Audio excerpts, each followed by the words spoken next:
வணக்கம். சித்தகேர் உணவே மருந்து மருந்தே உணவு. இன்னைக்கு மேல் ஃபர்டிலிட்டி, அதாவது விந்து உற்பத்தி ஆண்களுக்கு, அதுவும் முக்கியமாக குழந்தை பெறணும் அப்படின்னு ஆசைப்படுற ஆண்களுக்கு ஒரு சின்ன சின்ன டிப்ஸ் சொல்லலாமா?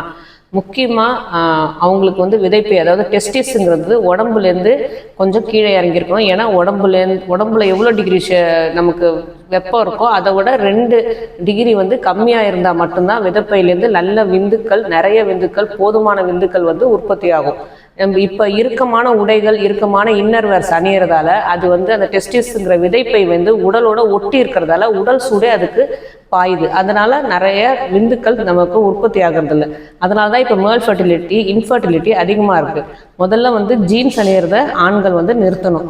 ஆண்கள் ஜீன்ஸ் அணியறதை நிறுத்தும் போது காட்டன் பேண்ட்ஸ் யூஸ் பண்ணும்போது, அந்த காலத்தில் நம்ம முன்னோர்கள் யூஸ் பண்ண மாதிரி வேட்டி யூஸ் பண்ணும்போது, அதே மாதிரி இன்னர்வேர்ல தளர்த்தியான இன்னர்வேர்ஸ் யூஸ் பண்ணும்போது இந்த விதைப்பை உடம்புலேருந்து கொஞ்சம் தள்ளி இருக்கும்போது 2 டிகிரி வெப்பம் அதுக்கு குறைவாக இருக்கும். போதுமான விந்து உற்பத்தி அதிகமாகும். இந்த சீக்கிரம் யாருமே சொல்றது இல்லை. ஏன்னா இப்போ நமக்கு ஒவ்வொரு ஏரியாவுக்கும் நிறைய இன்ஃபர்டிலிட்டி சென்டர் உருவாகுது இல்லையா?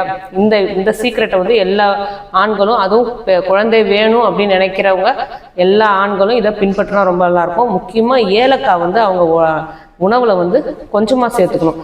அதுமாரி மசாலா சாமான், உடம்பு ஆக்கக்கூடிய மசாலா சாமான், ஃப்ரூட்ஸு, இதெல்லாம் அவங்க தவிர்க்கணும். உடல் சூடு அதிகமாக்கக்கூடிய ஃப்ரூட்ஸ் பப்பாயா, பைனாப்பிள் அப்படிங்கிறது எல்லாருக்குமே தெரியும்.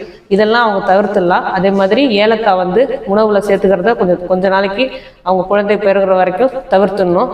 அதே மாதிரி நிறைய புளி சேர்க்கறத, புளி, உப்பு, மிளகாய் புளியும் அவங்க சாப்பாட்டில் கொஞ்சமாக சேர்த்துக்கணும். அவங்களுக்குன்னு, அதாவது காரம் இல்லாமல் ரொம்ப புளி சேர்க்காத உணவா, உடம்பை குளிர்ச்சி தர இருக்கக்கூடிய உணவுகளா அவங்க பார்த்து சாப்பிட்டாங்க அப்படின்னா நிறைய எண்ணெய் குளியல், நீர்மோர் சாப்பிட்றது, இளநீர் சாப்பிட்றது, இதெல்லாம் இப்படி அவங்க செஞ்சுக்கிட்டே வந்தாங்க அப்படின்னா அவங்களோட விந்து உற்பத்தி சீராக அமையும். ஏன்னா பெண்களுக்கு நிறைய ஹார்மோன்ஸ் இம்பேலன்ஸ் நிறைய இப்போ இருக்குது. அது தனியாக ஒரு நாள் பார்க்கலாம்.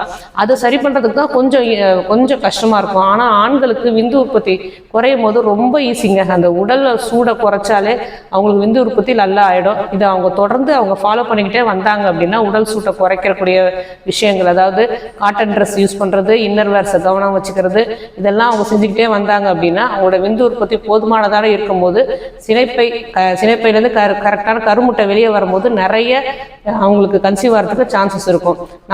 நம்ம சைட்லேருந்து, அதாவது மேல் ஃபர்டிலிட்டி சைட்லேருந்து எந்த பிரச்சனையும் வராமல் இதை பாதுகாக்கும். ஆரோக்கியமாய் வாழ்வோம். ஏதாவது இதுக்கு மேலே உங்களுக்கு கமெண்ட்ஸ் கொடுக்குறதா இருந்தால் தாராளமாக நீங்கள் கொடுக்கலாம். அதே மாதிரி ஆலோசனை பெறணும்னா எங்கள் சித்தா கேரை அணுகலாம்.